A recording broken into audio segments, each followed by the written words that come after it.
ಮಾಡಿದ್ರಲ್ಲ ಅದು ಅದಿಲ್ವಾ? ಟೊಬ್ಯಾಕೋದಿಲ್ವಾ? ಡಿಸ್ಪೆಕ್ಟ್ ಇಲ್ವಾ? ಓಕೆ.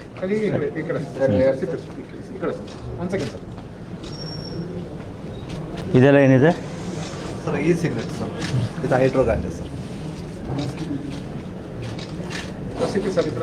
Okay, right. ಚಲೋ ಹಾಂ, ಅದಾವ ತಗೊಳ್ಳಿ. ಅಷ್ಟು ಕೊಟ್ಟಿದೆಯಲ್ಲ ಇದೆಲ್ಲ ಅವಲೇನೆ.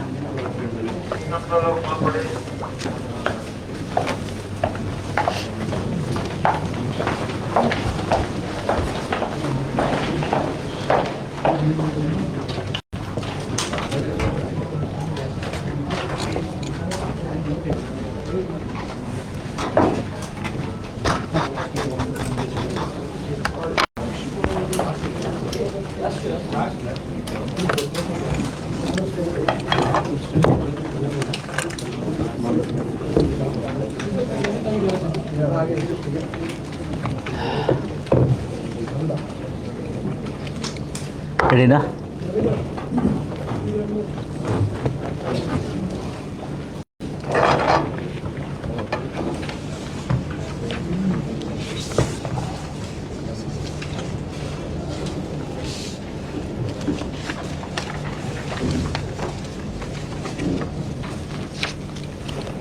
ರೆಡಿ? ನಮಸ್ಕಾರ ಎಲ್ಲರಿಗೂ, ಎಲ್ಲ ಮಾಧ್ಯಮ ಮಿತ್ರರಿಗೆ ಈ ವಾರದ ಪತ್ರಿಕಾಗೋಷ್ಠಿಗೆ ಸ್ವಾಗತ.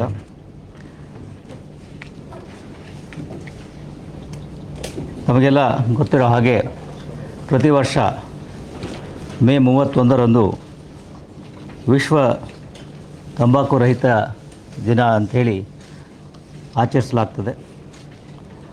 ಅದಕ್ಕೆ ಅನುಗುಣವಾಗಿ ಬೆಂಗಳೂರು ನಗರ ಪೊಲೀಸರು ಮತ್ತು ಅನ್ಯ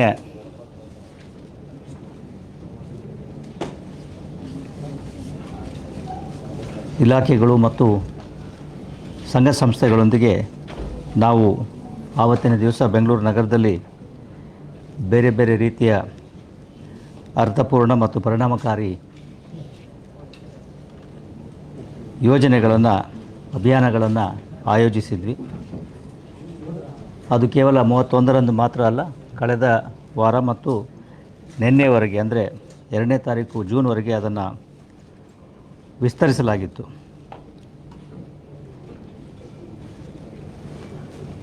tobacco is gateway to drugs ಅಂತ ಹೇಳ್ತಾರೆ. ಮಾದಕ ವ್ಯಸನಕ್ಕೆ ಹೆಬ್ಬಾಗಿಲು ಈ ತಂಬಾಕು ಅಥವಾ ನಿಕೋಟಿನ್ ಅಂತಹ ಒಂದು ಸೇವನೆ. ಇದರ ಬಗ್ಗೆ ಅರಿವು ಮೂಡಿಸಲು, ಇದರ ಒಂದು ಹಾನಿಕಾರಕ ವಿಷಯಗಳ ಬಗ್ಗೆ, ಅದರಲ್ಲೂ ಮುಖ್ಯವಾಗಿ ಇದು ಕ್ಯಾನ್ಸರ್ಗೆ ಕಾರಣವಾಗ್ತದೆ ಅನ್ನೋದ್ರ ಬಗ್ಗೆ ಮತ್ತು ಇತರ ವಿಷಯಗಳ ಬಗ್ಗೆ ಬೆಂಗಳೂರು ನಗರದ ಎಲ್ಲ ಪೊಲೀಸ್ ಅಧಿಕಾರಿಗಳು, ನಮ್ಮ ಸ್ಟೂಡೆಂಟ್ ಪೊಲೀಸ್ ಮಾರ್ಷಲ್ಗಳು, ಬೇರೆ ಬೇರೆ ಶಾಲೆ ಕಾಲೇಜುಗಳು, ಗಾರ್ಮೆಂಟ್ ಶಾಪ್ಗಳು, ಖಾಸಗಿ ಕಂಪನಿಗಳು, ಸಾರ್ವಜನಿಕ ಸ್ಥಳಗಳು, ಬಾರ್ಸ್, ಕೆಫೆ, ಪಬ್ಸು ಇಂತಹ ಎಲ್ಲ ಕಡೆಗಳಲ್ಲಿ ಹೋಗಿ ಇದರ ಬಗ್ಗೆ ಸಾಕಷ್ಟು ಅರಿವು ಮೂಡಿಸ್ತಕ್ಕಂತಹ ಕಾರ್ಯಕ್ರಮಗಳನ್ನು ಅವತ್ತಿನ ದಿವಸ ಆಯೋಜಿಸಲಾಗಿತ್ತು.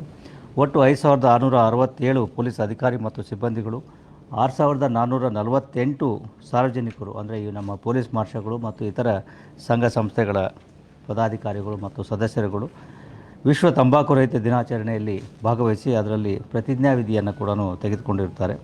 ಜೊತೆಗೆ ತಂಬಾಕು ನಿಷೇಧವನ್ನು ಪ್ರೇರೇಪಿಸುವ ಸುಮಾರು 60,000ಕ್ಕೂ ಹೆಚ್ಚು ಭಿತ್ತಿಪತ್ರಗಳನ್ನು ಬೆಂಗಳೂರು ನಗರದ ಬೇರೆ ಬೇರೆ ಕಡೆಗಳಲ್ಲಿ ನಾವು ಅವತ್ತಿನ ದಿವಸ ಪ್ರದರ್ಶಿಸಿದ್ದೇವೆ. ಇದರ ಜೊತೆಯಲ್ಲಿಯೇ ಇದು ಒಂದು ಅರಿವು ಮೂಡಿಸ್ತಕ್ಕಂತಹ ಕಾರ್ಯಕ್ರಮ ಅದೇ, ಅದರ ಜೊತೆಯಲ್ಲಿಯೇ ಈ ಎನ್ಫೋರ್ಸ್ಮೆಂಟ್ ಅದನ್ನು ಕೂಡ ಅವತ್ತಿನ ದಿವಸ ಮಾಡಲಾಗಿದೆ. ಬೆಂಗಳೂರು ನಗರದಾದ್ಯಂತ ಈ ವೈನ್ ಶಾಪ್ಗಳು, ಬಾರು, ರೆಸ್ಟೋರೆಂಟ್ಗಳು, ಲಾಡ್ಜ್ಗಳು, ಪಿ ಜಿಗಳು ಇತ್ಯಾದಿ ಸಾರ್ವಜನಿಕ ಸ್ಥಳಗಳಲ್ಲಿ ಕೋಟ್ಪಾ ಅಡಿಯಲ್ಲಿ ಅನೇಕ ಬೇರೆ ಬೇರೆ ರೀತಿಯ ಪ್ರಕರಣಗಳನ್ನು ದಾಖಲಿಸಲಾಗಿದೆ ಮತ್ತು ದಂಡವನ್ನು ವಸೂಲಿ ಮಾಡಲಾಗಿದೆ. ಜೊತೆಗೆ ಈ ಕೋಟ್ಪಾ ಕಾಯ್ದೆ ಅದರ ತಿದ್ದುಪಡಿಯೂ ಕೂಡ ಈಗ ಆಗಿದೆ. ಅದಕ್ಕೆ ಅನುಗುಣವಾಗಿ ಕಲಂ 4ರಲ್ಲಿ ತಿದ್ದುಪಡಿ ನಿಯಮದ ಪ್ರಕಾರ ಈಗ ಸಾರ್ವಜನಿಕ ಪ್ರದೇಶದಲ್ಲಿ ಸೇವನೆ ಮಾಡೋ ಹಾಗಿಲ್ಲ, ತಂಬಾಕು ಸೇವನೆ ಅಥವಾ ನಿಕೋಟಿನ್ ಸೇವನೆ ಮಾಡೋ ಹಾಗಿಲ್ಲ, ಜಿಗಿಯುವ ತಂಬಾಕು ಪದಾರ್ಥಗಳನ್ನು ಉಪಯೋಗಿಸುವ ಹಾಗಿಲ್ಲ. ಇದರ ಉಲ್ಲಂಘನೆ ಆದಲ್ಲಿ 1,000 ರೂಪಾಯಿಗಳವರೆಗೆ ದಂಡವನ್ನು ವಿಧಿಸಲಾಗ್ತದೆ. ಮುಂಚೆ ಇದು 200 ರೂಪಾಯಿ ಇತ್ತು, ಇದನ್ನು ಈಗ 1,000ಕ್ಕೆ ಏರಿಸಲಾಗಿದೆ. ಜೊತೆಗೆ ಯಾವುದಾದ್ರೂ ಈ ರೀತಿಯ ಸಾರ್ವಜನಿಕ ಸ್ಥಳಗಳೇನಿರ್ತವೆ, ಬಾರ್ಗಳಿರ್ಬೋದು, ಕೆಫೆಗಳಿರ್ಬೋದು, ಪಬ್ಗಳಿರ್ಬೋದು, ಅಂತಹ ಕಡೆಗಳಲ್ಲಿ ಇದರ ಉಲ್ಲಂಘನೆ ಆದಲ್ಲಿ ಈ ತಂಬಾಕು ಸೇವನೆ ಮಾಡೋರಿಗೆ ಮಾತ್ರ ₹1,000 ಅಲ್ಲ, ಜೊತೆಗೆ ಅಷ್ಟೇ ಮೊತ್ತದ ಹಣವನ್ನು ಆ ಬಾರ್ ಮತ್ತು ಕೆಫೆಗಳ ಮಾಲೀಕರ ಮೇಲೆಯೂ ಕೂಡ ಹಾಕಲಿಕ್ಕೆ ಇದರಲ್ಲಿ ಪ್ರಾವಿಷನ್ ಇದೆ, ಅವಕಾಶ ಇದೆ. ಹಾಗೆಯೇ ಈ ಬೆಂಗಳೂರು ನಗರದಲ್ಲಿ ಹುಕ್ಕಾ ಬಾರ್ಗಳನ್ನು ಕಲಂ 4A ಪ್ರಕಾರ ಈಗಾಗಲೇ ನಿಷೇಧಿಸಲಾಗಿದೆ ಮತ್ತು ಅವುಗಳನ್ನೆಲ್ಲ ಮುಚ್ಚಿಸಲಾಗಿದೆ. ಕಲಂ 5 ತಿದ್ದುಪಡಿ ನಿಯಮದ ಪ್ರಕಾರ ತಂಬಾಕಿನ ಉತ್ಪನ್ನಗಳ ಜಾಹೀರಾತು ಮತ್ತು ಪ್ರಚಾರದ ಮೇಲೆ ನೇರ ಮತ್ತು ಪರೋಕ್ಷ ನಿಷೇಧ ಹೇರಲಾಗಿದೆ. ಇದಕ್ಕೆ ಶಿಕ್ಷೆ 2 ವರ್ಷದವರೆಗೆ ಶಿಕ್ಷೆಯೂ ಕೂಡ ಇದರಲ್ಲಿದೆ. ಕಲಂ 6A ತಿದ್ದುಪಡಿ ನಿಯಮದ ಪ್ರಕಾರ ತಂಬಾಕಿನ ಉತ್ಪನ್ನಗಳು 21 ವರ್ಷ ವಯಸ್ಸಿನ ಕಡಿಮೆ ವ್ಯಕ್ತಿಗಳಿಗೆ ಮಾರಾಟ ಮಾಡೋದನ್ನು ನಿಷೇಧ ಮಾಡಲಾಗಿದೆ. ಇದು ಶಿಕ್ಷಾರ್ಹ ಅಪರಾಧ ಆಗಿದೆ. ಕಲಂ 6B ತಿದ್ದುಪಡಿ ನಿಯಮದ ಪ್ರಕಾರ ಶಿಕ್ಷಣ ಸಂಸ್ಥೆಗಳ 100 ಮೀಟರ್ ಒಳಗಡೆ ತಂಬಾಕು ಉತ್ಪನ್ನಗಳನ್ನು ಮಾರಾಟ ಮಾಡುವ ಹಾಗಿಲ್ಲ. ಕಲಂ 7, 8, 9 ತಿದ್ದುಪಡಿ ನಿಯಮದ ಪ್ರಕಾರ ಬಿಡಿಯಾಗಿ ಲೂಸ್ ಸಿಗರೇಟ್ಗಳನ್ನು ಮಾರೋ ಹಾಗಿಲ್ಲ. ಈ ಎಲ್ಲ ಅಂಶಗಳನ್ನು ನಾವು ಅವತ್ತಿನ ದಿವಸ ಎಲ್ಲ ಸಾರ್ವಜನಿಕರಿಗೆ ಮತ್ತು ಈ ಎಲ್ಲ ಏನು ಕಮರ್ಷಿಯಲ್ ಎಸ್ಟಾಬ್ಲಿಷ್ಮೆಂಟ್ ಇದ್ದಾವೆ ಅವುಗಳಿಗೆಲ್ಲ ನಾವು ಮನವರಿಕೆಯನ್ನು ಮಾಡಿಕೊಟ್ಟಿದ್ದೇವೆ. ಇದರ ಉಲ್ಲಂಘನೆ ಆಗದಲ್ಲಿ ಕೇವಲ ಕೋಟ್ಪಾ ಕಾಯ್ದೆ ಅಲ್ಲದೇ ಕರ್ನಾಟಕ ಪೊಲೀಸ್ ಆ್ಯಕ್ಟ್ ಇರ್ಬೋದು, BNS ಇರ್ಬೋದು, ಜೊತೆಗೆ ಕರ್ನಾಟಕ ವಿಷ ಕಾಯ್ದೆ ಪಾಯ್ಸನ್ ಆ್ಯಕ್ಟ್ ಅಂತ ಒಂದಿದೆ, ಅದರಲ್ಲಿಯೂ ಕೂಡ ಇದರ ಬಗ್ಗೆ ನಾವು ಪ್ರಕರಣಗಳನ್ನು ದಾಖಲಿಸ್ಬೋದಾಗ್ತದೆ. ಇದ್ರ ಜೊತೆಗೆ ಇನ್ನೊಂದು ಅಂಶ ಇರತಕ್ಕಂಥದ್ದು, ಈಗ ಈ ಬೆಂಗಳೂರು ನಗರದಲ್ಲಿ ಇರ್ತಕ್ಕಂಥ ಸಣ್ಣ ಪುಟ್ಟ ಪೆಟ್ಟಿ ಅಂಗಡಿಗಳೇನಿದ್ವು ಅವುಗಳಲ್ಲಿ ಏನು ಸಿಗರೇಟ್ಗಳನ್ನು ಮಾರಾಟ ಮಾಡ್ತಾಯಿದ್ರು, ಅವರು ಕೇವಲ ಟ್ರೇಡ್ ಲೈಸೆನ್ಸ್ನ ಆಧಾರದ ಮೇಲೆ ಅವರ ಅಂಗಡಿಗಳನ್ನು ನಡೆಸ್ತಾಯಿದ್ರು. ಈಗ ತಂಬಾಕು ಪದಾರ್ಥಗಳನ್ನು ಅವರು ಅಲ್ಲಿ ಮಾರಾಟ ಮಾಡೋದಾದರೆ ಅದಕ್ಕೆ ಪ್ರತ್ಯೇಕವಾದಂತಹ ಒಂದು ಲೈಸೆನ್ಸಿಂಗ್ ಪ್ರಾವಿಷನನ್ನು ಮಾಡಲಾಗಿದೆ. ಆ ಲೈಸೆನ್ಸನ್ನು ಅವರು ಪಡೆಯಬೇಕಾಗ್ತದೆ. ಆ ಲೈಸೆನ್ಸ್ ಇಲ್ಲದೇ ಅವರು ಇದನ್ನು ಮಾಡಲಿಕ್ಕಾಗೋದಿಲ್ಲ. ಆ ಲೈಸೆನ್ಸ್ನ ಅಡಿಯಲ್ಲಿ ಅವರು ಕೆಲವೊಂದು ನಿಯಮಗಳನ್ನು ಕೂಡ ಪಾಲಿಸಬೇಕಾಗ್ತದೆ. ಅದಿಲ್ಲದೆ ಇದ್ದರೆ ಅಂತಹ ಅಂಗಡಿಗಳು ಕಾನೂನು ಬಾಹಿರ ಆಗ್ತವೆ. ಎಲ್ಲದರ ಬಗ್ಗೆ ನಾವು ಆವತ್ತಿನ ದಿವಸ ಮತ್ತು ನಿನ್ನೆ ಸಾಯಂಕಾಲದವರೆಗೆ ನಾವು ಅರಿವು ಮೂಡಿಸ್ತಕ್ಕಂಥ ಪ್ರಯತ್ನವನ್ನು ಮಾಡಿದ್ದೇವೆ. ಅದರ ವಿವರಗಳನ್ನು ಇದರಲ್ಲಿ ಕೊಡಲಾಗಿದೆ. ಅಂಕಿಅಂಶಗಳನ್ನು ಕೂಡ ಇದರಲ್ಲಿ ಕೊಡಲಾಗಿದೆ. ಎಷ್ಟು ಕೇಸ್ಗಳನ್ನು ಯಾವ್ಯಾವ ಇದರಲ್ಲಿ ಎಷ್ಟು ಕೇಸ್ಗಳನ್ನು ಹಾಕಲಾಗಿದೆ ಅನ್ನೋದ್ರ ಬಗ್ಗೆಯೂ ಕೂಡ ತಮಗೆ ಮಾಹಿತಿಯನ್ನು ಕೊಡಲಾಗಿದೆ. ಜಗತ್ತಿಗೆ ಜಾಗೃತಿ ಶಿಬಿರಗಳು, ರ್ಯಾಲಿಗಳು ಮತ್ತು ಸೂಚನಾ ಫಲಕಗಳು, ಸಾಮಾಜಿಕ ನಾಟಕಗಳು, ಭಿತ್ತಿಪತ್ರಗಳು ಅವನ್ನೆಲ್ಲ ಅವತ್ತು ದಿವಸ ನಾವು ಪ್ರದರ್ಶನ ಮಾಡಿದ್ದೇವೆ. ಜೊತೆಗೆ ಇದರ ಎನ್ಫೋರ್ಸ್ಮೆಂಟನ್ನು ಕೂಡ ಮಾಡಲಾಗ್ತದೆ ಎಲ್ಲ ವಿಭಾಗಗಳಲ್ಲಿ ಮತ್ತು CCBಯಿಂದ ಕೂಡ. ಅದಕ್ಕೆ ಅನುಗುಣವಾಗಿ CCBಯ ಮಹಿಳಾ ಸಂರಕ್ಷಣಾ ದಳದವರ ಒಂದು ಕಾರ್ಯಾಚರಣೆಯಲ್ಲಿ ಸರ್ಕಾರದಿಂದ ನಿಷೇಧಿಸಲ್ಪಟ್ಟಿರ್ತಕ್ಕಂತಹ ತಂಬಾಕು ನಿಕೋಟಿನ್ ಪದಾರ್ಥಗಳನ್ನು ಅಕ್ರಮವಾಗಿ ಸಂಗ್ರಹ ಮಾಡಿಕೊಂಡು ಮಾರಾಟ ಮಾಡಲಿಕ್ಕೆ ಪ್ರಯತ್ನ ಮಾಡ್ತಾ ಇರ್ತಕ್ಕಂಥ ಒಂದು ಗೋಡನ್ ಮೇಲೆ ದಾಳಿ ಮಾಡಿ ತಂಬಾಕು ನಿಕೋಟಿನ್ ಪದಾರ್ಥಗಳನ್ನು ಮತ್ತು ಇತರ ಸಾಧನ ಸಲಕರಣೆಗಳನ್ನು ವಶಪಡಿಸಿಕೊಳ್ಳಲಾಗಿದೆ. ಒಟ್ಟು ಮೌಲ್ಯ ಸುಮಾರು 61 ಲಕ್ಷ ಅಂಥೇಳಿ ಅಂದಾಜಿಸಲಾಗಿದೆ. ಇದು 31/5 ಅಂದರೆ ಮೇ 31ರಂದು ತಲಗಟ್ಪುರ ಪೊಲೀಸ್ ಠಾಣೆ ವ್ಯಾಪ್ತಿಯಲ್ಲಿರ್ತಕ್ಕಂತಹ ಕನಕಪುರ ರಸ್ತೆಯಲ್ಲಿರ್ತಕ್ಕಂಥ ಗೋಡನ್ ಒಂದರಲ್ಲಿ ಈ ದಾಳಿಯನ್ನು ಕೈಗೊಳ್ಳಲಾಗಿದ್ದು, ಅಲ್ಲಿ ಈ ರೀತಿ ನಿಷೇಧಪಡಿಸಿರ್ತಕ್ಕಂತಹ ತಂಬಾಕು, ನಿಕೋಟಿನ್ ಇತರ ಪದಾರ್ಥಗಳನ್ನು ವಶಪಡಿಸಿಕೊಳ್ಳಲಾಗಿದೆ. ಅಲ್ಲಿ ಒಟ್ಟು ಗಣೇಶ 700 ಒಂದು ಟೊಬ್ಯಾಕೊ ಪ್ಯಾಕೆಟ್ ಇರ್ತಕ್ಕಂಥ 155 ಚೀಲಗಳು, ಕೂಲ್ ಲಿಪ್ ಟೊಬ್ಯಾಕೊ ಇರುವ 160 ಚೀಲ, SGT ಒಂದು ಟೊಬ್ಯಾಕೊ ಇರುವ 60 ಬಾಕ್ಸ್ಗಳು ಮತ್ತು ಪಾನ್ ಮಸಾಲ 60 ಬಾಕ್ಸ್ಗಳು, ಹೀಗೆ ಒಟ್ಟು 61 ಲಕ್ಷ. ಜೊತೆಗೆ ಒಂದು ಗೂಡ್ಸ್ ವಾಹನವನ್ನು ಕೂಡ ಇದರಲ್ಲಿ ನಾವು ವಶಪಡಿಸಿಕೊಂಡಿದ್ದೇವೆ. ಇದು CCBಯ ಮಹಿಳಾ ಸಂರಕ್ಷಣಾ ದಳದವರಿಂದ ಆಗಿರ್ತಕ್ಕಂತಹ ಕಾರ್ಯಾಚರಣೆ.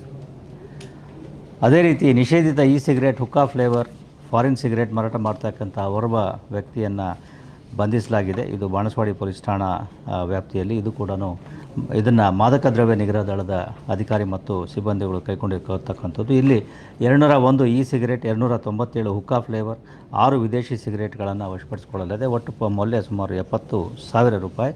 ಇದಾಗಿರ್ತಕ್ಕಂಥದ್ದು HRBR ಲೇಔಟ್ನಲ್ಲಿ 23/5ರಂದು ಮೇ 23ರಂದು ಇದು ದಾಳಿಯನ್ನು ಕೈಗೊಳ್ಳಲಾಗಿದ್ದು, ಈ ಅಂಗಡಿಯಲ್ಲಿ ಇಷ್ಟು ಎಲ್ಲ ನಿಷೇಧಿತವಾಗಿರ್ತಕ್ಕಂತಹ ಸಾಧನ ಸಲಕರಣೆಗಳು, ತಂಬಾಕು ಪದಾರ್ಥಗಳು ಇಲ್ಲಿ ಸಿಕ್ಕಿದ್ದಾವೆ. ಇದರಲ್ಲಿ ಓರ್ವ ವ್ಯಕ್ತಿಯನ್ನು ಬಂಧಿಸಲಾಗಿದೆ. ಆರೋಪಿ ಏನಿದ್ದಾನೆ ಆತ ಅಲ್ಲಿ ಆ ಅಂಗಡಿಯನ್ನು ನಡೆಸ್ತಾ ಇರ್ತಕ್ಕಂಥವನು, ಇನ್ನೂ ಓನರ್ ಇನ್ನೂ ಸಿಕ್ಕಿಲ್ಲ, ಅವನಿಗೆ ಪತ್ತೆ ಹಚ್ಚಲಿಕ್ಕೆ ಪ್ರಯತ್ನ ಮಾಡ್ತಾ ಇದ್ದಾರೆ. ಅದೇ ರೀತಿ CCBಯ ಮಾದಕ ದ್ರವ್ಯ ನಿಗ್ರಹ ದಳದವರ ಪೊಲೀಸರು ಹೊರ ರಾಜ್ಯದ 2 ವ್ಯಕ್ತಿಗಳನ್ನು ಬಂಧಿಸಿ ಅವರಿಂದ 1 kg 200 ಗ್ರಾಂ ಗಾಂಜಾ, 220 ಗ್ರಾಂ ಹೈಡ್ರೋ ಗಾಂಜಾ, 2 ಐಫೋನ್ಗಳನ್ನು ವಶಪಡಿಸಿಕೊಂಡಿದ್ದಾರೆ. ಇದರ ಮೌಲ್ಯ ಸುಮಾರು 13 ಲಕ್ಷ ಅಂಥೇಳಿ ಅಂದಾಜಿಸಲಾಗಿದೆ. ಇದು ಆಗಿರ್ತಕ್ಕಂಥದ್ದು ಸಂಪಿಗೆಹಳ್ಳಿ ಪೊಲೀಸ್ ಠಾಣಾ ವ್ಯಾಪ್ತಿಯ ಅಪಾರ್ಟ್ಮೆಂಟ್ ಒಂದರಲ್ಲಿ ಮೇ 28ರಂದು ಈ ದಾಳಿಯನ್ನು ಕೈಗೊಂಡು CCBಯ ಪೊಲೀಸರು 1 kg 200 ಗ್ರಾಂ ಗಾಂಜಾ ಮತ್ತು 220 ಗ್ರಾಂ ಹೈಡ್ರೋ ಗಾಂಜಾ ಜೊತೆಗೆ ಒಂದು ತೂಕದ ಯಂತ್ರ ಮತ್ತು 2 ಐಫೋನ್ಗಳನ್ನು ವಶಪಡಿಸಿಕೊಂಡಿದ್ದಾರೆ. 13 ಲಕ್ಷ ಮೌಲ್ಯ ಆಗಿರ್ತಕ್ಕಂಥದ್ದು. ಇಬ್ಬರು ಆರೋಪಿಗಳು ಇದರಲ್ಲಿ ಬಂಧಿತರಾಗಿದ್ದು, ಆ ಇಬ್ಬರು ಆರೋಪಿಗಳು ಕೂಡ ಕೇರಳ ಮೂಲದವರಾಗಿದ್ದಾರೆ. ಒಬ್ಬ ಇಲ್ಲಿ BBAಯನ್ನು ಮುಗಿಸ್ಕೊಂಡಿದ್ದರೆ, ಇಬ್ಬರು ಕೂಡ BBA ಮುಗಿಸ್ಕೊಂಡು ಇಲ್ಲಿ ಬೇರೆ ಬೇರೆ ಕಡೆಗಳಲ್ಲಿ ಕೆಲಸ ಮಾಡ್ತಾಯಿತ್ತು. ಜೊತೆಗೆ ಇದನ್ನು ಮಾಡ್ತಾ ಇರ್ತಕ್ಕಂಥದ್ದು ಕಂಡುಬಂದಿದೆ. ಹಾಗೆಯೇ ಮಾದಕ ದ್ರವ್ಯ ನಿಗ್ರಹ ದಳದ ಅಧಿಕಾರಿ ಮತ್ತು ಸಿಬ್ಬಂದಿಗಳು ಡ್ರಗ್ ಪೆಡ್ಲಿಂಗ್ನಲ್ಲಿ ತೊಡಗಿದ್ದ ಇಬ್ಬರು ವ್ಯಕ್ತಿಗಳನ್ನು ಬಂಧಿಸಿ ಅವರಿಂದ 1 kg 940 ಗ್ರಾಂ ಗಾಂಜಾ, 13.5 ಗ್ರಾಂ MDMA ಕ್ರಿಸ್ಟಲ್ ಮತ್ತು ಒಂದು ತೂಕದ ಯಂತ್ರವನ್ನು ವಶಪಡಿಸಿಕೊಂಡಿದ್ದಾರೆ. ಒಟ್ಟು ಮೌಲ್ಯ 1.38 ಲಕ್ಷ ರೂಪಾಯಿಗಳು. ಇದು 22 ಮೇರಂದು ಬ್ಯಾಟರಳ್ಳಿ ಪೊಲೀಸ್ ಠಾಣಾ ವ್ಯಾಪ್ತಿಯ ವಿಶ್ವೇಶ್ವರಯ್ಯ ಲೇಔಟ್ನಲ್ಲಿರ್ತಕ್ಕಂಥ ಈಸ್ಟ್ ವೆಸ್ಟ್ ಕಾಲೇಜ್ ಬಳಿ ಈ ಇಬ್ಬರು ವ್ಯಕ್ತಿಗಳು ನಿಷೇಧಿತ ಮಾದಕ ವಸ್ತುಗಳನ್ನು ಮಾರಾಟ ಮಾಡ್ತಕ್ಕಂಥ ಸಂದರ್ಭದಲ್ಲಿ ಪೊಲೀಸರು ದಾಳಿ ಮಾಡಿ ಅವರಿಂದ ಈ ಎಲ್ಲ ನಿಷೇಧಿತ ಪದಾರ್ಥಗಳನ್ನು ವಶಪಡಿಸಿಕೊಂಡಿದ್ದಾರೆ. ಇದರಲ್ಲಿಯೂ ಕೂಡ ಆರೋಪಿಗಳು ಇಬ್ಬರು ಬಂಧಿತರಾಗಿದ್ದು, ಇಬ್ಬರು ಕೂಡ ಬೆಂಗಳೂರಿನವರೇ ಆಗಿರ್ತಾರೆ.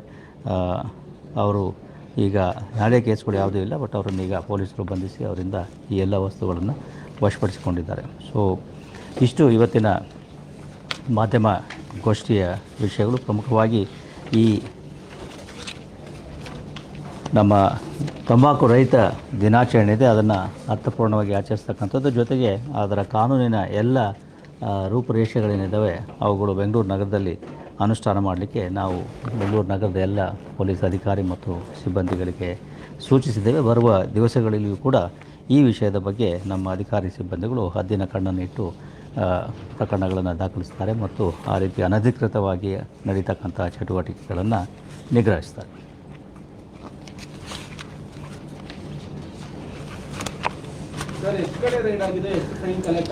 ಕೊಟ್ಟಿದ್ದೀವಲ್ಲ, ಕೊಟ್ಟಿದೆ.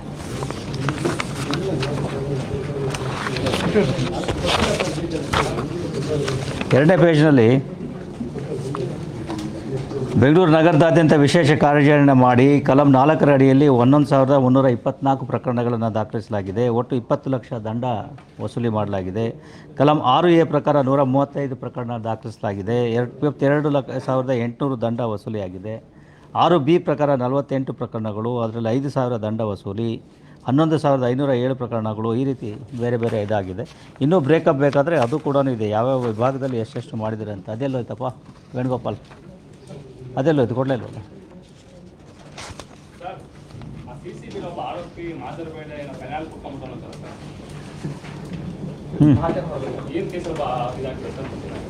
ಅದು ವಂಚನೆ ಪ್ರಕರಣ ಒಂದರಲ್ಲಿ ಈಗ ಅವ್ರನ್ನ ಮನೆ ಸರ್ಚ್ ಮಾಡುವಾಗ ಆಗಿರ್ತಕ್ಕಂಥದ್ದು.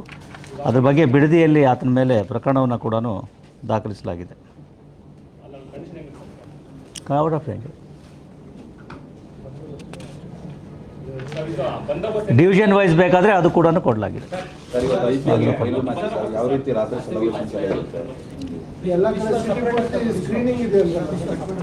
ಇವತ್ತು IPL ಪಂದ್ಯಾವಳಿಯ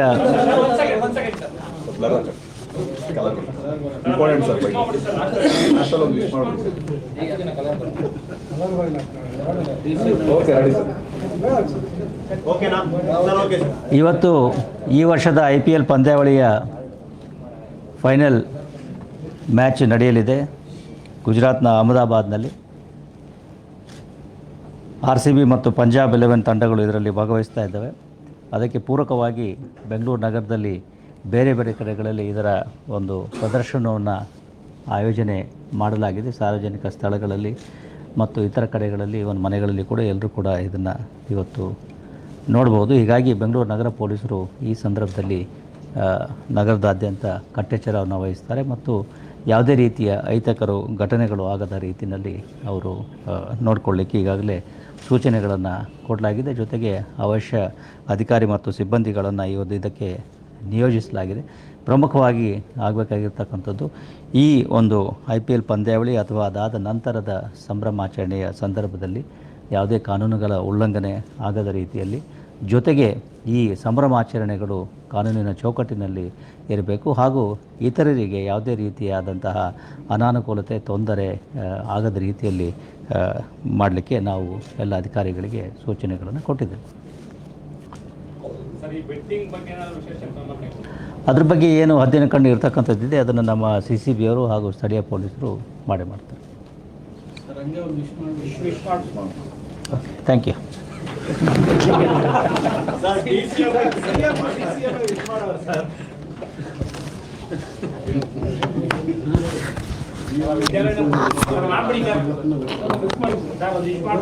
ಬನ್ನಿ.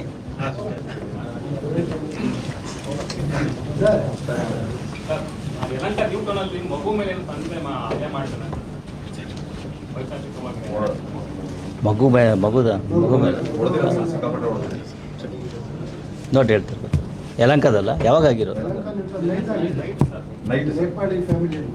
ವಿಲ್ ವೆರಿ ಸರ್, ನೈಟ್ ಒಂದು KR ಮಾರ್ಕೆಟ್ ಫ್ಲೈಓವರ್ ಮೇಲೆ ಬ್ರೂಟಲ್ ಆಕ್ಸಿಡೆಂಟ್, ಇಬ್ಬರು ಡೆತ್, ಒಬ್ಬ ಡೆತ್. 2 ಡೆತ್ ಆಗಿದೆ, ಇನ್ನೊಬ್ಬ ಸೀರಿಯಸ್ ಇದೆ.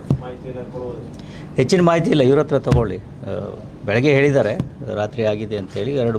ಒಂದು ಮೋಟರ್ ಸೈಕಲ್ಲು, ಇನ್ನೊಂದು ಎಲೆಕ್ಟ್ರಿಕ್ ಮೋಟರ್ ಸೈಕಲ್, 2 ದಿಕ್ಕೆ ಇದೆ. 2ರಲ್ಲೂ ಇಬ್ಬಿಬ್ಬರು ಸವಾರರಿದ್ದರು. ದುರದೃಷ್ಟವಶಾತ್ ಹೆಲ್ಮೆಟ್ ಆಗ್ತಾ ಇರೋದು ಇದಕ್ಕೆ ಕಾರಣ ಅಂತ ಗೊತ್ತಾಗಿದೆ. ಅದು ಈಗ ಚೆಕ್ ಮಾಡಬೇಕು.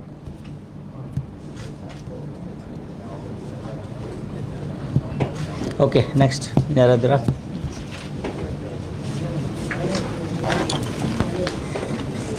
ಇದನ್ನೊಂದು ಹಾಕಿಲ್ಲಲ್ಲ. ಎಷ್ಟಾಗಿದ್ದಾರೆ, ಗಂಡ ಎಷ್ಟು